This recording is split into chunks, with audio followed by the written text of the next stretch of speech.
Hello everyone, I welcome you all once again to my series of lecture that is Understanding Pharmaceutical Science with Dr. A.J. Hariharan. So today we are going to understand about the bacterial structure external to the cell wall. So this is one of the series of lecture about the bacterial cell structure. So I have divided this into three videos. One is the bacterial structure external to the cell wall, then cell wall of bacteria and bacterial structure internal to the cell wall.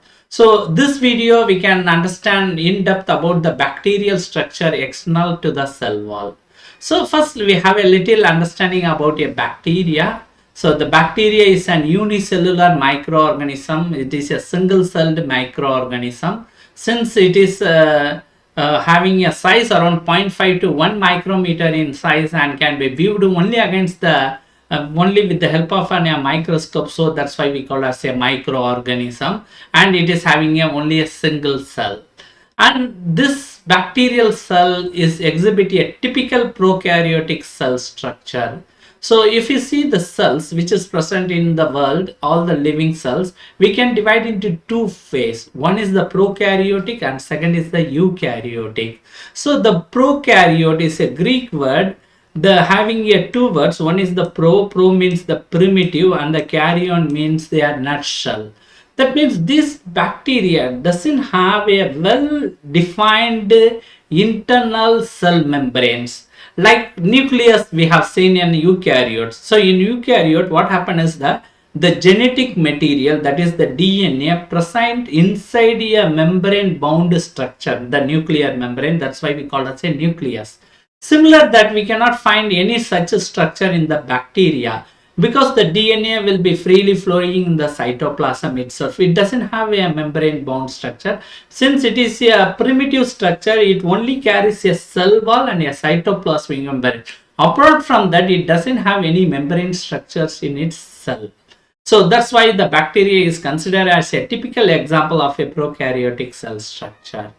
So if we want to study about the structure of the bacteria, so generally the bacterial cell structure, if we want to study, we have to divide into three layers. That's why my video lectures also in based on these three different layers. One is the structures which are all present external to the cell wall. Second, we will discuss about cell wall, and third is the structure internal to the cell wall. So this I have divided into three video lectures. So in this lecture you can understand about the structure which are present external to the cell wall. So before understanding the entire structure which is present external to the cell wall, we will have a quick view about the bacterial structure. So you can see this yellow shaped one which is the cell wall. There are certain structure which is present inside the cell wall and certain structure present outside the cell wall. If you see the structure which is present outside the cell wall is this one. This is the flagella, and a small hair-like structure. You can see it's in Fimbriae, these structures. Then we have a outer covering that may be a S layer or a capsule. Similar that we can find many structures. Okay, there are certain structure which is present inside to the cell. You have a plasma membrane. So this yellow, another brown layer, we can see a plasma membrane. Then ribosomes, these dotted structures. Then we have a genetic material, nucleoid, and certain small inclusion bodies will be present, right? So these are the various structures generally present inside a bacteria. So let us understand each and every one. That is the first in this lecture we understand the structures which are present external to the cell wall.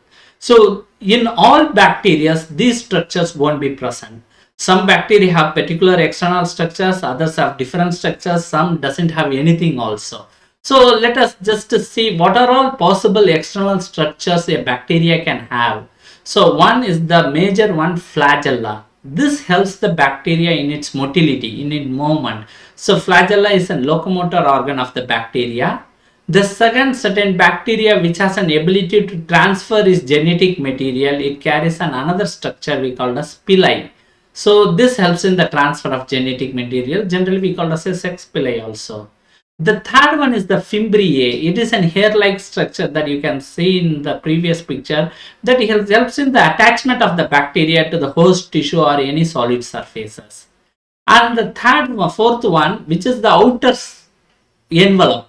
which is present in most of the bacteria, which may be in form of either a capsule or a slime layer or a S layer. It is based upon the type of envelope it formed. Then the other two things, that is the Prothesia and stalks, this helps in the nutrition accumulation for the bacteria for expanding its surface area. Right, let us understand each structure one by one. The first one is the flagella. So in singular we can call it as a flagellum. So the flagella, I have told, is a thread-like structure generally present in motile bacteria. That means the flagellar structure will be only present in the bacteria which can move. So the motile prokaryotic bacteria will have a thread-like structure which is a locomotor organ. So locomotor means it helps in locomotion, that is in the movement of the bacteria. So this flagella originates from the plasma membrane and it goes through cell wall and protrudes outside as a filament-like structure. So this flagella is slender and it's generally in cylindrical structure and it is rigid in nature and having a diameter of about 2 to 20 nanometer in diameter, and it can go up to 15 to 20 micrometer, nanometer to micrometer long. Right, so the flagellar ultrastructure, if you see the structure of the flagella, we can divide the flagellar structure into three parts.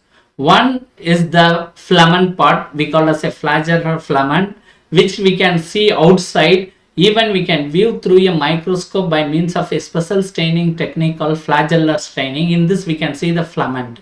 This surface from the cell wall and tips outside. And second is the basal body, which is the most complex part of the flagella because it carries certain ring-like structures and it is embedded in the cell wall and the plasma membrane, helps in the rotation of the filament. And the third one is the short curve-shaped segment, which helps in the coupling of that is the attachment of this both filament and the basal body, we call as a flagellar hook. So the structure of the flagella is basically three parts, as you can see from the picture. One is the filament, right, the outer projecting part which is in green color. Then it carries a hook which attaches this filament with the basal body. So these three parts we will study in depth. The basal body will be with the cell wall and this other things, whereas the filament is protruded outside. So if we see one by one about its chemical and various characteristics of this one, the first one is the filament. I have told this is a hollow cylindrical rigid structure generally made up of a protein called as flagellin. So this flagellin protein will helps in the construction of this filament structure, which helps in the rotation, thereby the movement of the bacteria. So generally this protein flagellin, its molecular weight varies from species to species of bacteria. So generally it ranges from 30 kilodalton to 60 kilodalton based on the bacterial species. And moreover, the growth of the filament is basically a capping protein like the filament. That means it grows from the tip. That means if you see the hair growth, it grows from the bottom, whereas the filament growth, it grows from the tip. So the flagellin protein goes through the hollow cylinder and gets attached at the tip. Like that it will start growing. So the flagellar structure, if you see the filament structure, especially it's made up of not only flagellin, sometimes the filament will be covered with a covering called as a sheath. So this you can see in some especially some bacteria which can eat other bacteria, especially the Bordella vibrio which can feed on other bacteria. It carries this flagella covered with a sheath, whereas some other bacteria like Vibrio cholerae has a lipopolysaccharide sheath around the flagellar, right? The second part is the hook. So generally the hook and the basal body both are entirely different from the filament. So moreover, the hook will have a slightly wider than the filament because it has to attach the basal body and the filament. So it carries entirely different protein subunits compared to the filament as well as the basal body. The third part of the flagella is the basal body. It is the most complex part of the flagella because it helps in the locomotion. It works as an engine for the movement of the bacteria. That means it carries generally a typically four ringed structure with a rod which is connected with it that helps in the movement. Generally, the presence of number of rings will vary based on the types of bacteria. Gram positive bacteria will have 2 to 3 rings, whereas gram negative bacteria generally have 4 rings in the structure. So these types of rings and its characteristics we will study elaborately coming up in the next slide. So generally the 4 rings are LP, MS and C ring. So let us understand the basal body of the gram negative bacteria separately and the gram positive bacteria separately. So if you see the basal body of the gram negative bacteria, it carries 2 outer rings and 2 inner rings. The 2 outer rings are L and P ring. So this word L and P ring derived from the chemical where the ring is present. So the difference between a gram positive and gram negative cell wall is that the gram positive cell wall will have only one layer, that is the peptidoglycan layer. Whereas the gram negative cell wall has two layers. One is the peptidoglycan layer and an outer membrane which is made up of lipopolysaccharide. So the ring is just present in the lipopolysaccharide we call as a L ring. The ring which is present in the peptidoglycan we call as a P ring. So moreover, another two rings will be present. One is the MS ring which is present in the cytoplasmic membrane and the C ring which is present in the cytoplasmic side of the MS ring. So the three rings generally embedded with the membrane structure is the L, P and the MS ring, right? This I have shown in the figure.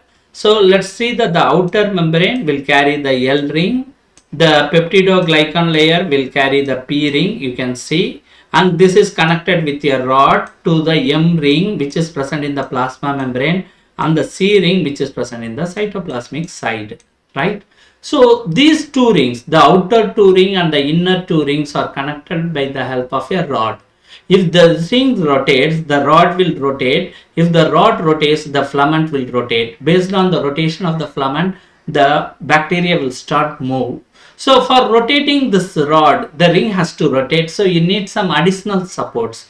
This has been given through by the C ring through Pili protein, that is Pili G, M and N protein, and the M ring by the moat protein, moat A and B protein. So these proteins causes a proton influx. It needs some energy for the rotation.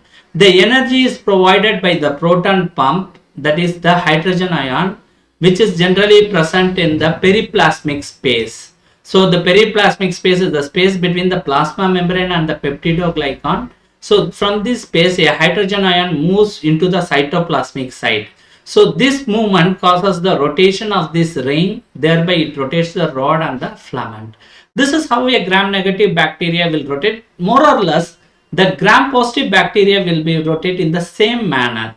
The only difference is that the number of rings is less when compared to gram negative bacteria. Most gram positive bacteria will have only two rings. That is an inner ring in the cytoplasmic membrane, that is the M ring, and an outer ring which is in the peptidoglycan layer, the P ring. And some rare gram positive will have a C ring also, and the rotation will be in the same manner as the gram negative bacteria. So most bacteria will move based on its flagella, but some bacteria apart from flagella, it has other types of movements. Let us understand. One is the periplasmic flagella. This we can see in only particular species like spirochetes. The spirochetes is nothing but a helically flexible bacterial shape. So this will move through flexing and spinning movements. So this helps with the help of a periplasmic flagella. So this is always also called as an axial fibrils and endoflagella. This is not a entire structure external to the organ, but these are present.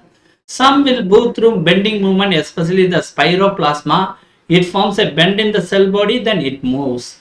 And the another most common movement is the gliding motility. Generally, we can see in myxobacteria and cyanobacteria. It moves by means of gliding through the mycoplasma layer present outside the cell wall. So there is no visible external organ will be present. So the first organ which is present external to the cell wall is the flagella. So this is some brief outline about the external flagellar structure. So if you want still an in-depth understanding of this one, I have a separate lecture on the flagella also. You can view through that page also, video clippings. The second structure which is present external to the cell wall is the pili. So in singular we call as pillars. So this is called as sex pili because this structure helps in the transfer of genetic material from one bacteria to another bacteria by a process called conjugation. So this pili will not present in all the bacteria, only the bacteria which carries a conjugative plasmid can have this sex pili. So this bacteria will have around 1 to 10 sex pili per cell. It is an hair-like structure, generally smaller in size than the flagella, but it has an ability to extend as well as contract in nature, right? So it is having a diameter about 9 to 10 nanometer in diameter, slightly larger than the Fimbriae structure. Once we see the Fimbriae, you can see the difference because the Fimbriae has less than 10 nanometer in diameter, 5 to 10 nanometer in diameter, and its length also smaller than the pili. So the pili I already told will be present only in those bacteria which carries conjugative plasmid. So the plasmid is nothing but it is an extra chromosomal DNA of the bacteria which helps in the transfer of genetic material by a process called conjugation. So you can see from this picture. So this is a bacteria which has a pilus, right? So this pilus started extending outside and gets contacted with another F minus bacteria, F minus strain, I can say it. So the bacteria which can produce pilus we call as a F plus strain, right? So the F plus strain extends this one and binds with the F minus strain. Then the genetic material get transferred. So this is one of the second major structure which we can find in some of the bacteria is the sex pilus, right? And the third one which can seen in most of the cases of especially the gram negative bacteria is the Fimbriae. So in singular we call it as Fimbria. So the Fimbriae similar to the flagella and pili, it is also a hair-like structure. It is a short but fine hair-like structure, thinner than the flagella, and it helps in the attachment of the bacteria to some surfaces. This is called as we call as a Fimbriae, and it is numerous in nature. Around up to 1000 Fimbriae can be seen on the surface of a bacteria. But when compared to flagella, flagella can be stained through a flagellar staining, can be viewed under light microscope, whereas the Fimbriae can be viewed only under the electron microscopy. So if you see the structure of Fimbriae, it is made up of a helically arranged protein subunits having a diameter up to 3 to 10 nanometer but several micrometers length, we can see it, right? So I have told why the bacteria needs the Fimbriae, because it has need to attach to some solid surface. So if it is in a stream of water, it can get attached with the rocks, or if it is exposed to a human beings, it can attach with the host tissues. Thereby it can start growing and it can cause us disease to the humans. So the bacteria which is having Fimbriae are generally pathogenic in nature and it can cause disease to us. And if the Fimbriae present at the polar ends of the bacteria, then we call as a type 4 Fimbriae, which is seen in certain bacterial species.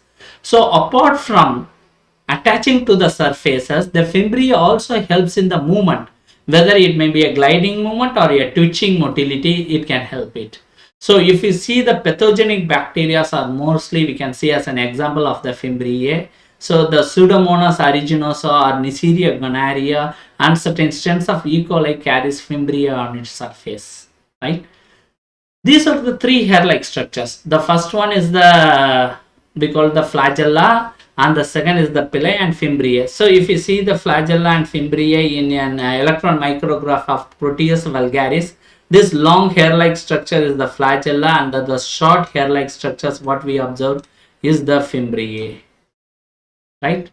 And the next one is the outer covering envelope which is present outside the cell wall, which is maybe of a capsule or a slime layer or a S layer. Let's just understand about this outer layer. So some bacteria will have a layer outside the cell wall which may be an organized layer or an unorganized layer. So based on these characteristics, we can classify these outer layers into three major types. One is the capsule, second is the slime layer, and third is the S layer. So the first one, capsule.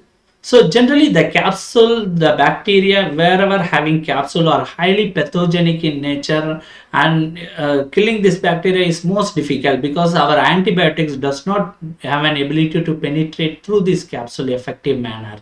So some bacterial cell are generally surrounded by a well organized and viscous substance around the cell wall as an envelope we call as a capsule. So this is an well organized and also cannot be easily washed away. So that is the major part of this capsule. So it cannot be easily washed away, whereas the slime layer can be easily washed away compared to the capsule. If the capsule is very thin in nature, then we call it as a microcapsule, otherwise we can call it as a capsule. So we can view this capsule either by a special staining technique called as capsule staining, or even we can view under a negative staining also. So this is a typical picture of a capsule staining technique. So we can view a capsule which is in a pink color, which is present outside the cell, right? So the major composition of the capsule is generally a polysaccharide in nature. This polysaccharide can be a homopolysaccharide or a heteropolysaccharide. In most cases, we can see a homopolysaccharide capsule, majorly the glycans. So an example is the S mutants, which forms a glycan layer outside the cell wall, homopolysaccharide in nature. Some capsule are heteropolysaccharide in nature. Apart from this polysaccharide, some capsule carries protein in nature.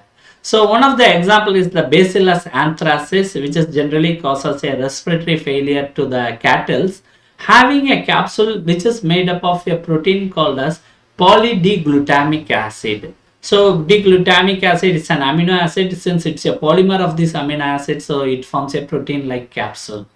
So the major function of the capsule is not only preventing the bacteria, protecting it from the other foreign chemicals, it also having many functions in capsule. So one of the major function is it can maintain the water balance inside the cell from drying out. For temporarily drying out of the bacterial cell, the capsule will limitize the evaporation of water by binding with the water molecule. Second, it can block the attachment of the bacteriophages. That means the bacteriophages are nothing but the virus which infects the bacteria. So the bacteriophage needs a receptor on the cell wall so that it can get internalized into the bacteria. So to avoid that, the capsule doesn't helps in this attachment of this bacteriophage to the bacterial cell wall. Thereby it prevents the infection to the bacteria. And moreover, it favors the bacteria to produce infection to the host cells, right? So this by means of avoiding the antiphagocytic activity. So the capsule doesn't favors the phagocytosis process, which is one of the immune defense mechanism, right? And fourth one, it also, apart from Fimbriae, the capsule also helps in the attachment of the bacteria to the surfaces. So this is the second major part we can see in most of the things. Second major factor, that is the capsule one. So apart from capsule, there are other layers like slime layer and S layer also present. The slime layer is similar to capsule, but it is an unorganized layer. So it carries a zone of diffusion. That means the foreign substance can enter through this zone. Since it is an unorganized material, the material from outside can go inside and away, and it can easily removed also. That's why it is called as a slime layer. So it is also made up of polysaccharides. The third one is the S layer. So the S layer is a slight different from the slime layer. The only difference is major thing is that it is a regularly structured layer, because the slime layer is unorganized, but this one is little bit more regularly structured, which is present external to the cell wall. So this S layer is also present in the Archaeobacteria. So the Archaeobacteria doesn't carry cell wall. So next to the plasma membrane, the S layer will be present. So this S layer, if you can see from this picture, it is a well organized, it's an electron micrograph photo got from Deinococcus radiodurans. You can see an well organized tiles like structure. This is called an S layer, right? So the structure of a S layer is like a floor tiles. It is majorly composed of a protein or a glycoprotein in nature. So generally the gram-negative bacteria, the S layer is present outside the outer membrane, whereas in gram-positive bacteria, it is present outside the peptidoglycan layer. So the function of the S layer is major one is that it helps to protect the bacteria against ions or pH fluctuations or osmotic stressor. Otherwise, I already told that the some predaceous bacteria like Bordella vibrio can eat other bacteria. So the S layer will prevent from these type of problems. And moreover, S layer maintains the rigidity of the bacteria. It maintains the shape of the bacteria. Whereas the slime layer has doesn't maintain this rigidity. It has different ways to do it. So apart from this, this S layer helps in the addition of the cell surface, and it also protects the host defense mechanism like phagocytosis. It will prevent it. Similarly, it can enhance the virulence also, and also it can prevent the entry of the bacteriophage also. So these are the three major layers which is present outside the cell wall, that is the capsule, slime layer and the S layer. The last two, that is Prothesia and the stalk, which helps in the nutritional uptake. So let us understand one by one. The first one, Prothesia. So the Prothesia is nothing but it is a semi-rigid extension of the cell wall. So from cytoplasmic membrane, a semi-rigid extension will be present. So this semi-rigid extension from the cell wall will helps to increase the surface area. By increasing the surface area, the bacteria have an ability to take more nutrients from its surrounding for its survival. So some bacteria, this Prothesia will look like a buds and helps in the intake of the food material. And the last one is the stalk. So if you see the stalk, so similar like Prothesia, but it is sometimes interchangeably like a hypha. So it can be, sometimes we can sell the same structure as Prothesia, stalk or anything hypha. But stalk is nothing but it is a ribbon like tubular structure which is excreted from outside cell and helps in the attachment of the surface and the intake of the nutrients also. There are some examples you can see Gallinulae and Plantomycetes have stalks on its surface. So I think this lecture will be very helpful for you for understanding about the various structures which is possibly present in the surface external to the cell wall of the bacteria. So for better understanding, continuously view my various video lectures. So thank you very much.